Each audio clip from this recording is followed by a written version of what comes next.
Welcome to Around Town, featuring what's going on here in the greater capital area. I'm your host, Dick Patten. It's a pleasure to welcome you back, and we're now in the month of May, and everybody's getting ready for the patriotic season, I call it, because we have now, of course, coming up, Armed Forces Day will be here. We'll have Memorial Day on the 29th, I think it is this year. I wish it stayed on the 30th, but anyhow, but that's coming up, and then of course we march into Flag Day in June and the 4th of July, and that kind of ends the patriotic season for a while. But today I'm really happy with me is Col.Kevin Jordan of the Hampshire Fish and Game, and although we're going to talk about it briefly, but he's also here mainly because he is chairman of the Law Enforcement Memorial observance, but that they have at in front of the Legislative Office Building every year in May. That's correct. Yeah. How many years have you been doing this? They've been doing it. They've been doing it. This is going to be our 25th year for the building of the monument. We're going to have a candlelight vigil in September to honor that. And so this service has been going on, I believe, 3 years in addition to that. So we're in our 28th year. Now, Tim Macerno was doing it. He did it for many years. Major. You got it after he retired. I did. He brought me on board. I've been on the board of directors now for 6 years. Wow. And I was on the board for a couple of years, and then he asked me to take the president's role, the chairman's role, so I've done that ever since. So it's a big ceremony. We've grown it a lot. Yes. We have an annual fundraiser we just had Saturday night at O's Steakhouse. We combine that with a show. Justin Bieber? No, I was thinking Timberlake stuck in my mind. I'm ashamed I can't tell you, but he's a comedian from Newcastle, great guy, and he put on a good show, and then we had a dinner after that and a silent auction, and we used the proceeds from this fundraiser to pay for the dinner that we provide for the survivors' families after the ceremony on the 19th. So this year our ceremony's on the 19th at 10 a.m. So I always want to invite everyone from Concord or surrounding areas to come to it. It's a great service. Yeah. We have pipes and drums there. The Londonderry High School Marching Band is there, which they've been a participant there ever since we started. Yes, I know. And every year I don't understand why the Concord High School Band is not Well, there. I think why it is we have a board member who that's part of his responsibility, and he's from Londonderry, so I think he secures that every year. I never understood that either, why we didn't have the Concord Band. But we have, last year we had over 300 police officers marching there with motorcycles and horses, so it's a nice show, and it's a great way to honor the families, the sacrifices that the families and police officers who have fallen have made for the state of New Hampshire. So now this year we haven't had anybody, knock right? on wood, we have not. None. No, we don't have any to add. So we have 47 on the wall. Nobody that had like a heart attack, not from New Hampshire, stroke while they were in service. Correct. I think there's some 300 names nationwide that are going on the national wall this next week, but we don't have any in New Hampshire. It is horrible. It's been a tough year, actually, for law enforcement. We've been lucky nationwide. We live in dangerous times. I know. Certainly do. So because I know I keep reading reading the newspaper, and I see stuff. I watch the news, and I know I haven't heard of anybody this year, but then again, sometimes I don't get the paper, or I'll be away or something. And there hasn't been anything this year, thank goodness. So that's going to be on. You said now what date again? May 19th. Now, it's always on a Friday. No, that will be a Friday. Friday morning at 10 o'clock. I tell people to get there about 9:30. We have seating under a tent, so if it's if it's raining or inclement weather, we have a place for them to get in out of the rain. But I thought they used to go inside at the... We will if it's a thunder shower. I don't typically, Dick, if it's a... Representatives Hall. We can. The problem with that is we have to limit how many people we let in there, so I don't like to do it unless we have really extreme weather. So if it's just drizzling or light rain, we now rent the tents from Taylor Rental here in Concord, so I try to keep the weather off people, and that's worked pretty well. Yeah. If it's thunder showers, then we move into Representative Hall. We have that set up so we can do that. But the new governor will be there to speak. We're going to have the new Attorney General will be there to read the Roll of Honor. So we've had lots of changes. New U.S. Attorney. So that's all. They'll all be showcased there. So senators are coming, federal senators and state senators. So it's a good turnout. And I know you've been there in the past, so you know what I'm talking about. But so and so, we don't have Mr. Well, I hate to say it. Current president, he's not coming, is he? No, the president that's a won't plus. be there. Yeah, no, he won't be there. It'll be just the New Hampshire, really the New Hampshire delegation representatives. So we have a lot of House members that come, a lot of Senate members, and it's a good. They don't speak because it's not a political rally. It's there for the families. No, it shouldn't be. And they're very good about it. Yeah. They're there. They mingle with the families and they listen to their concerns. So it's a good. It's a good day. Of course. And then we provide a barbecue luncheon after that, right up the street on Green Street at the community center. Do you? Yeah, we provide lunch for anyone who wants to stay, and the families really seem to enjoy that. So they march the police officers out, and then we end the ceremony, and then we go up there and have lunch. So it's a nice ceremony, and it's all free of charge and all for a great cause. So. No, we haven't. Now look, that's for the police officers. Yes. And Fish and Game. Correction or no? It's actually all law enforcement. So All it's county, law state, enforcement, local. okay. Correct. And the So- fire department has one of their own. That's what I was Yes, coming they do. to. A lot of firemen will come to this event, and a lot of law enforcement officers will go to the fire because it's the same thing. Where is the fire one? I believe they do that over at their headquarters on Smoky It is Bear over there? Boulevard. I believe so. I 'Cause believe I they was have a over there, and monument. we have a meeting once a year over there, and I was looking at it, and I thought, gosh, that's not in very good shape. And I thought maybe we could try to do a project or something with it, because when do they do that? I don't know when they put it I on. don't ever hear it. Yeah, I don't. I've never attended it because I never have heard about it. but- Nothing ever comes out on it. Right. Yeah. I I guess don't that'll know. be a that. project I'll have to look into. There you go. But it's a nice. I mean, it's a nice time to recognize. It is a the good people time, that have given, and that's why I say about when the Grange does their annual awards every year, the police and firemen and the even staplers at the different levels, and I said they're the ones that are out there 24 hours a day, Right. defending you. Right. That's right. And it doesn't. I mean, it doesn't hurt anybody. At least turn around and say thank you. Right. And but we've tried. I've had the honor of doing these awards for 46 years, and it just bothers me that they don't sometimes want to be involved. They don't nominate. Right. Can't find anybody to nominate. Yeah.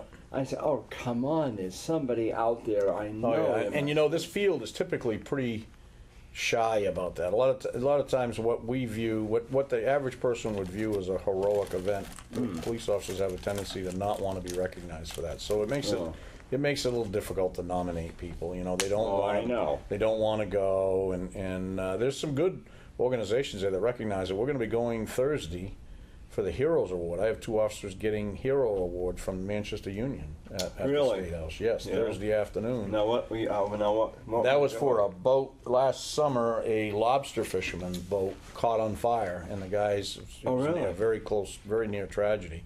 2 fishermen had to jump overboard. They didn't have time to put their any kind of life preservers or any kind of survival suits on. They were clinging to the boat as it was ablaze in the ocean. And they had managed to call a mayday prior to going overboard, and a boat, one of my boats, was in the area with 2 officers on board who rocketed over there and picked these guys out of the water. Went into the fire literally and picked these guys out of the water, and then backed out, and then told the Coast Guard arrived, put the fire out. We got these guys on board and literally saved their lives. So they got awards and medals, congressional medals, and then the Manchester Union nominated them for Hero Awards, and they're going to get those on Thursday, which is nice. So. Because we did last year at the state convention, I honored. There are several, one state police officer and the 4 from Manchester that got injured while on duty. Yes.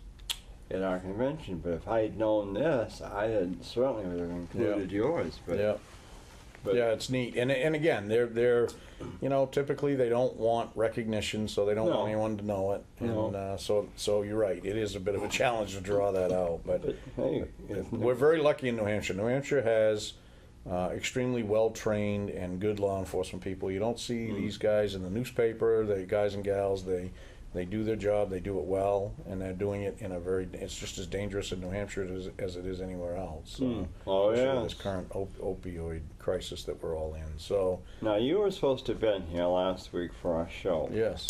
But you got called on a call-up. We responded to a search and rescue up north. Yes.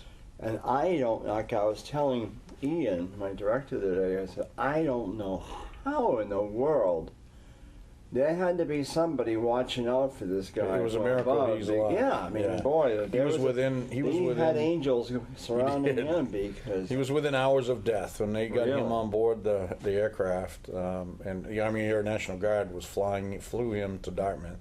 His pulse was, my understanding was his pulse was 40.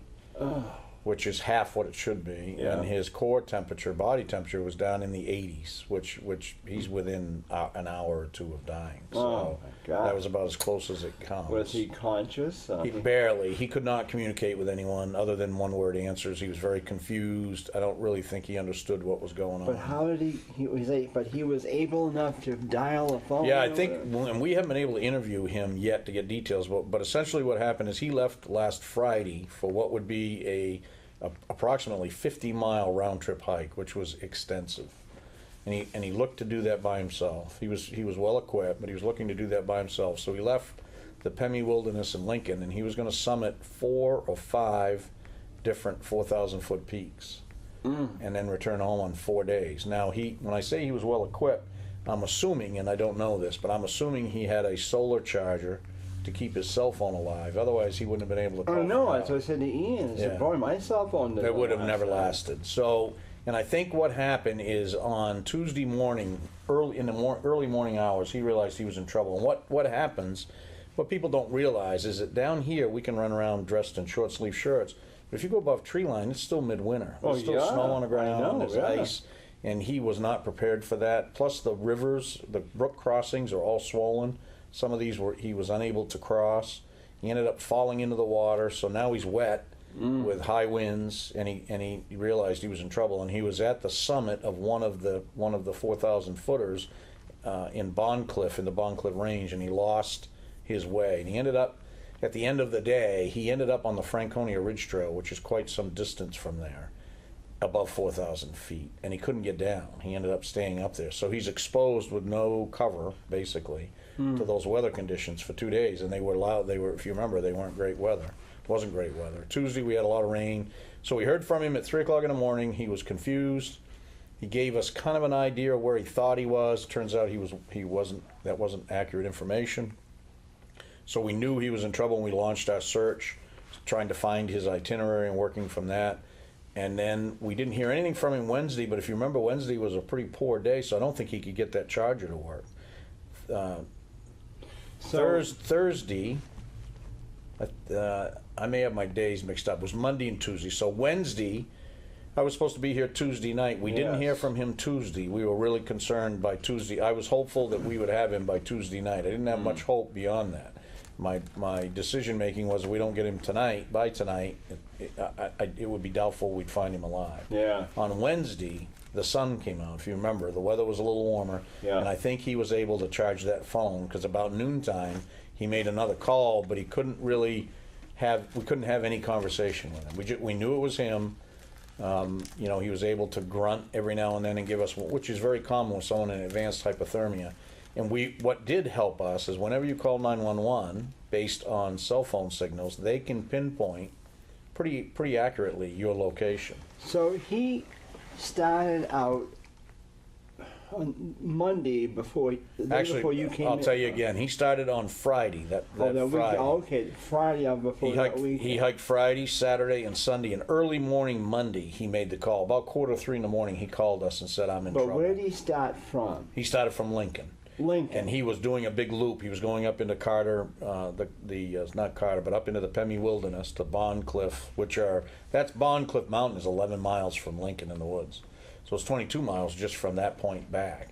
and he was doing 3 beyond that. So he was going all the way And up he was into by himself. Twin. Yes, by himself. And he had no map to give or no directions to the ranger station or nothing? Well, he had an itinerary he had provided to his brother, which we ended up getting. He did a pretty detailed, but he didn't end up being on it because he got lost and wandered off it. But we had a pretty good idea of what his plan was. And the only thing he could tell us in any of these calls, what he was that he remembered summiting a 4,000-foot peak called North Twin, which is up in Twin Mountain. And he doesn't remember much from that point on. So he lost the trail up there, and he ended up in Franconia. So he took a really long trek. How did he, anything to eat? Did he have snacks? He must have had food with him. Those are some of the questions we want to ask him. So he didn't have any matches to start a fire with or nothing? I don't know that because again, we haven't been able to interview him yet. He must have had some means of food and water to sustain himself for that kind of distance. I would hope, and he certainly had enough equipment to survive with hypothermia for 2 days. So he was pretty well equipped. It would have been much better if he'd been with somebody, obviously. And so on Wednesday, when he called, we got a better lock on that position. Yeah. I went, when I was supposed to be in this chair, I was over at the National Guard headquarters over here meeting with a colonel to try and get their aircraft back up to Franconia because we felt Wednesday night we were going to lose our flying because Thursday it was going to rain.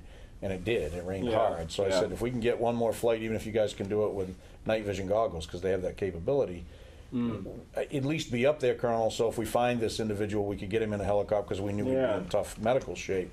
We could fly him out. And ultimately, we picked out a grid, an area, a grid search, and asked him to fly it. One of my guys was in it, Scott LaCrosse from down here, and Scott spotted him. Yeah. We spotted him on the top of Lincoln at just at dark, about 8:15. So he was in such bad shape, they didn't land. They just dropped the cable down with the medic. The medic scooped him up in his arms. He wasn't a big man, and they pulled him right back up into the helicopter and immediately flew him to Dartmouth. So he got the best ambulance ride you could ever get, probably saving his life. So, and we're looking forward to interviewing him to get. So what happens now, Colonel? Do you charge him for all I probably his wouldn't. services? I probably wouldn't. Depending, it's going to depend on what he had for equipment, because I think he was pretty well equipped. I don't think he was.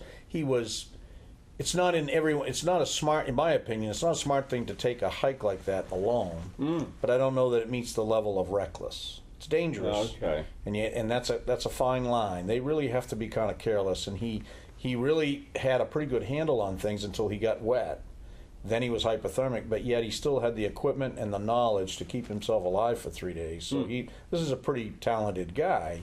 It just would have been much better if he had had someone with him. Much better.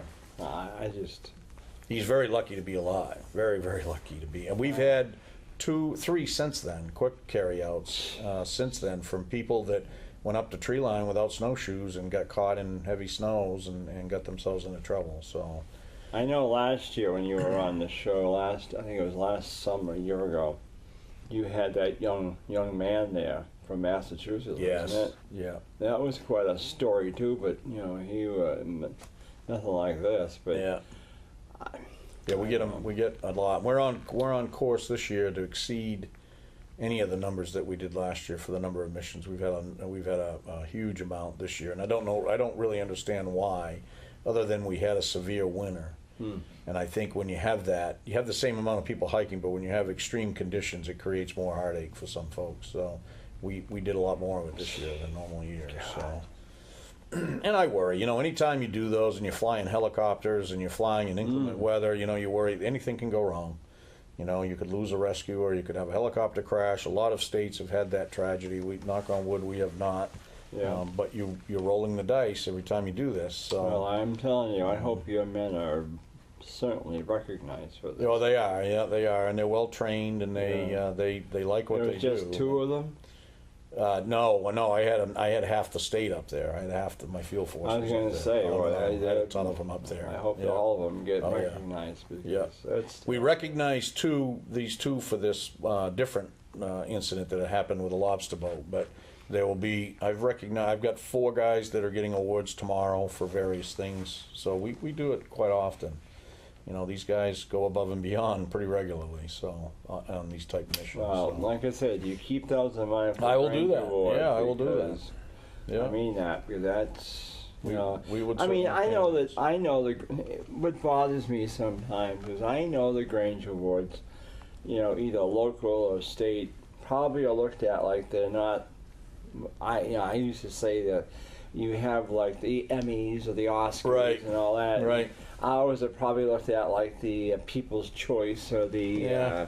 I don't know, American Dick. I Music think Awards, I got to tell you, my they're experience. not. I mean, I've gotten Medal for Valor. I've gotten 3 meritorious service, and I don't wear any of them.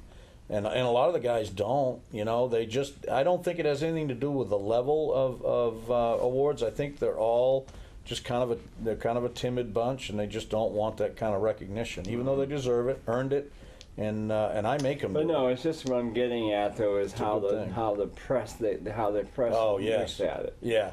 It's like, Yeah. but if yours next week was a Right. girl, I mean they're gonna be you know. yeah. But, Yeah. you know, we put a lot of work into Yes, you ours, do. you know. Yeah, but you yet do. we don't get to. It's a night. Your event's a nice event. It provides. They have dinner over there. It's Yeah. you know. It's a kind of. It's a nice evening. I've had a But number they of my just guys don't go. get we don't get the coverage. Now there is a story in today's paper, Oh, good. the Insider, Yeah. because the Monitor, the main paper, didn't do a very good job at all. Really. I was told that I should buy an ad, and if I wanted a good article. Yeah. We're nonprofit. Yeah. I was gonna say You that's know, expensive you know, too. it was a shame, Yeah. but the story today in the Insider really did a nice Good. job on it. But Good. it's just too bad because I don't know what happened, but they just I don't know. The local was press. sad. I've had great success. I've gone to seminars all over New England and told other leaders of other agencies that New Hampshire. I'm very lucky in New Hampshire. The local press. Up to Channel 9 and Channel 50, you know, all of the local news outlets in New Hampshire have been very good to us. Never had an issue with them. They've been very easy to work with. They're very patient, and they don't. You know, there's times I wish that things were covered a little differently, or a little better, but for the most part, we have very good luck with them. We have a good working relationship with them. It's worked well. You've got 2 reporters at Channel 9 Yes. that I'm telling you they are top notch. Yeah. Mike Cronin Yes. and Tim Colley. Yeah.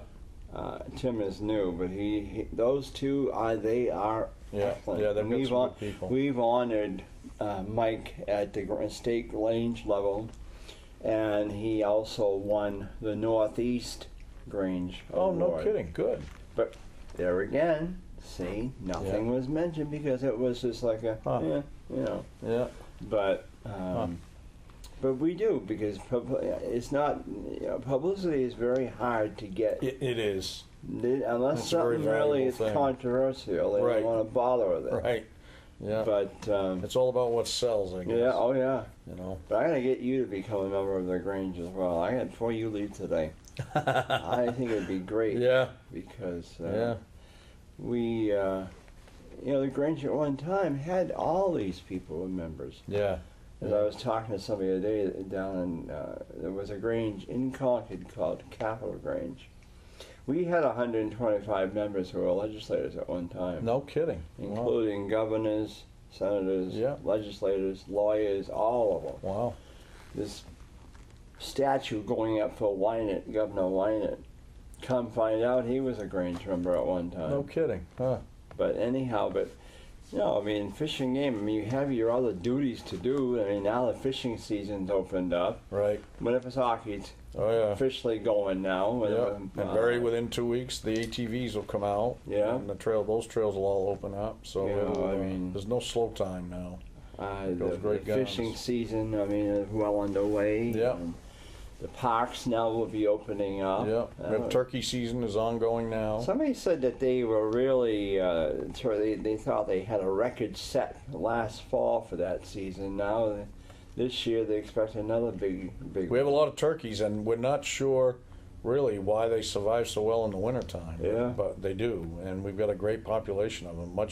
There's a lot of farmers that get frustrated by them because they can destroy crops and create havoc. So we're trying to maintain, levels of birds in areas to kind of keep them down so they don't explode out of control for that Oh, yeah. reason. So the hunting season is a great tool for that. But moose, though, are they still? I know we talked about this in the past, but are we going to try to do something to What they're doing, slow that down? And yeah, they have choice? dropped. They've gone back to that 10-year wildlife management plan that was Yeah. created, and we follow those goals. And Yeah. and our different zones within the state have reached the.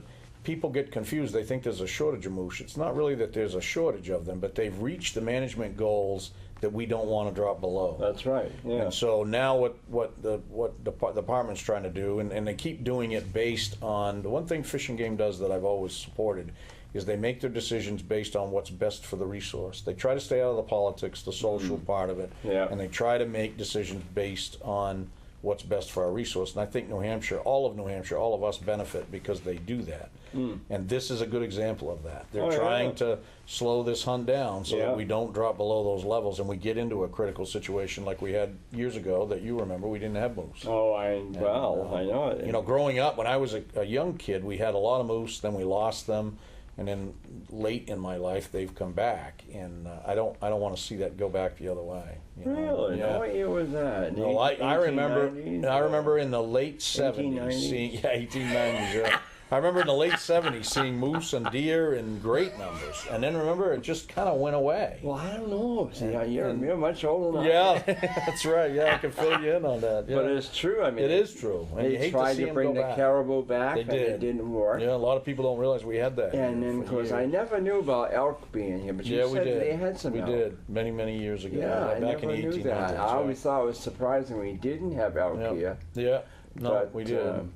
And But the caribou, I still don't understand why they couldn't survive here. they just need the habitat expansion. They need expansive habitat, and we just don't have it anymore. It's Yeah. unfortunate. Even up north, they don't. You know, we've lost so much land to population and growth that they would not survive. And you and those darn old bobcats. I know. God, didn't you hear that one? And there's Boy, a you heard lot of about that. bobcats. In fact, I got 2 calls today on bobcats. There's a lot more bobcats around than people realize. Yeah, you heard about that one. Oh, boy, yes, the hunting we did. season. Oh man. Yeah. And some of us didn't really support that whole idea anyway. No, We knew it was going to be no. a problem. So But it sounds like you had a very successful day there a couple of weeks ago with the public coming out there on that weekend. we did. We had over 9 at the Discover Wild New Hampshire Day, which has always been a great event. We had 9,200 people there.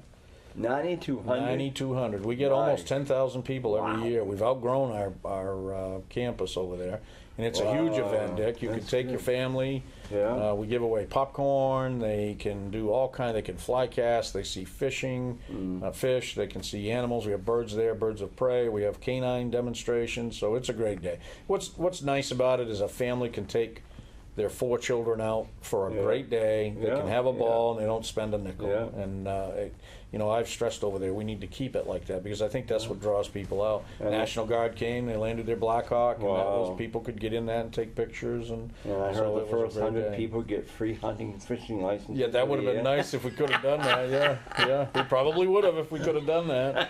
We sell hunting and fishing license, and we sell a lot of other things there. Raffles, there were Yeah. a ton of raffles, Well, but that's it's good. it's a neat day. It It's is. really That's a good good for day. you, yeah. And it's a great chance to interact with the public. The TV show gained a lot of popularity this year. I had a lot of those Yes. guys there, Yeah. and people wanted to see them and get their autographs. Now, are they going to do this again? Unofficially, we're here. They can't announce that they are Yeah. yet, but I can tell you that they're coming back. So, Good. Which will be good. So, Well, we're good to looking get them forward on here would be. That'd be great. to it. Yeah. Well, we're coming to an end of Around Town, and it's been a pleasure getting you back on, and I'm glad everything worked out well for that poor gentleman up there in Me the... too, Nick. And I in the apologize for wild, last and, week missing it. I apologize for missing it last Oh, week. Well, I said, Ian and I sat here and we said, wait, there's got to be something going on because Oh, he's yeah. not, it's not Oh, I like would him never to do forget that. you. No. So I said, there's something, and then Yeah. shortly thereafter you called me. Yeah. Um, Well, thanks for having me on. It's always fun to come back. well, I want to thank my 2 directors today because Keith is here today. Aha. Because Ian was supposed to be at the airport getting his lady friend, but she hasn't arrived yet. She's coming today. But, Oh, good. But Ian is substituting and he's doing all right. So anyway. Good. So with that in mind, thanks for joining us on Around Town. Again, you can like us on Facebook at facebook.com /Concord Speaks. So don't forget. So thanks for joining us. Have a great week. Look forward to seeing you soon on Around Town. I'm Dick Patten.